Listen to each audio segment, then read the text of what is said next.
ऐसी भक्ति बड़े बड़े ऋषि मुनि तपस्वी देवताओं भी नहीं किया। लक्ष्मण, तूने मां सबरी का बैर का अपमान किया है।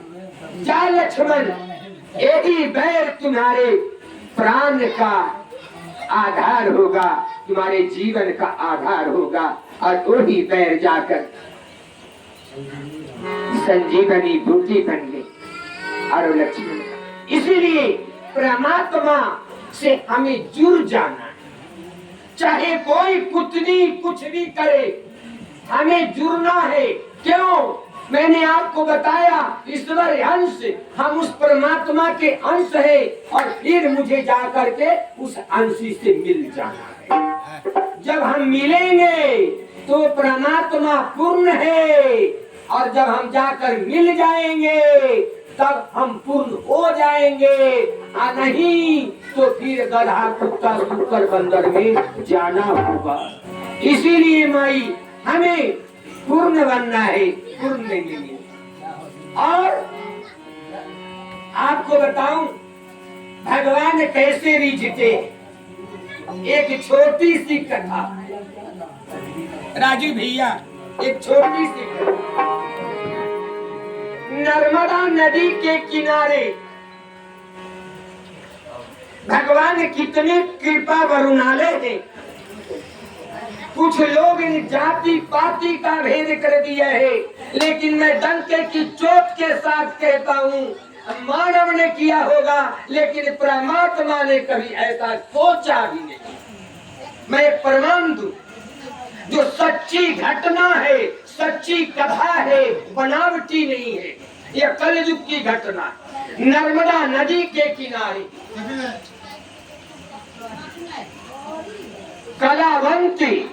कलावंत नाम की एक बस्ती। उस बस्ती में एक गरीब रामदास नाम के चर्मकार रहते। रामदास नाम के एक चर्मकार, जूते का काम करने वाले चर्मकार, बिल्कुल गरीब, शरीर पर पूरे वस्त्र नहीं, खाने को भोजन नहीं, लेकिन वो जीवन में इस बात को का व्रत धारण कर लिया कि जीवन में मुझे सत्य कमाई से अपने परिवार का परवरिश करना। कोई नहीं, रामदास जी महाराज एक अपने, एक उनकी धर्मपत्नी और एक पुत्र, बेचारे जूते सीते थे बाजार में। कभी कभी नए जूते बना लेते थे, जूते बेचते थे, जूते बनाते थे, और उससे जो धन का अर्जन होता था उसी से परिवार का भरण पोषण करते थे रामदास जी महाराज। और कभी कभी संतों की संगति में जाया करते। कुछ लोग कहते हैं सत्संग में जाने से क्या होता है। मैं पूछता हूँ, सत्संग में जाने से क्या नहीं होता है और क्या नहीं मिलता है। सत्संग में आने से हमारे जन्म जन्मांतर के जो कुकर्मों का दुष्प्रभाव है उसका क्षय होता है, हमारा अहंकार मिटता है, तृष्णा जाती रहती है। और जब ये अहंकार तृष्णा खट विकार मिटे तब उसमें सद्बुद्धि आती है।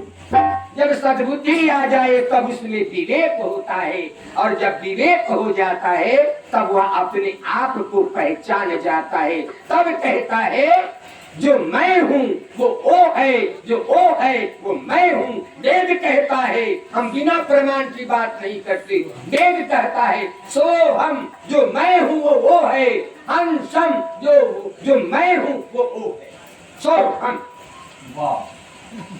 ये बोध कब होता है? जब हम संतों के शरण सत्संग में जाते, गुरु के शरण में जाते हैं, तब मुझे ये बोध हो जाता है। विनय और अभय की अम्मा की ओर से 105 रुपए का अरदास। भगवान सदा सुखी रखे पूरी परिवार। माई जब परमात्मा बहुत कृपा करते हैं, आप लोग को हरिंदर भैया हम लोगों को बताए दया मांगना, दया मांगने का फल तुम्हें मिल गया। दया का अर्थ है हम परमात्मा के मार्ग पर आ जाए, हम परमात्मा से मिलने के लिए उस ओर कदम बढ़ा दे, यह दया।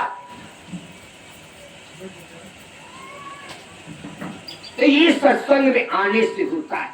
रामदास जी महाराज सत्संग में जाते और सबसे पीछे बैठते, पीछे बैठकर उन्हें कोई ज्ञान नहीं था माल, वो केवल कथा सुनते और भक्तों के मुखमंडल का दर्शन करते, कोई ज्ञान नहीं था, भक्ति नहीं थी। जब सत्संग में जाने आने लगे तो एक बात और हिम्मत नहीं कि मैं दुखी हूं, मैं लाचार हूं, मैं कैसे गुरु के शरण में जाकर किसी को गुरु को कहूं कि मुझे आप शिष्य बना ले, एक कृपा बना ले तो देखो।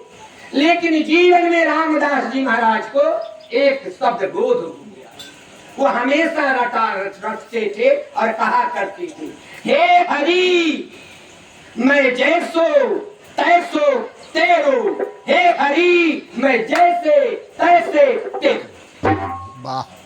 हे परमात्मा मैं जैसा हूं मैं आपका हूं और आप मेरे, यही संबंध बनाना है। ये संबंध नहीं बना तो काम नहीं बना। अब बेचारे का काम था जूता सीने का, यही रटते और अपना काम करते, सत्संग में आया जाया करते। एक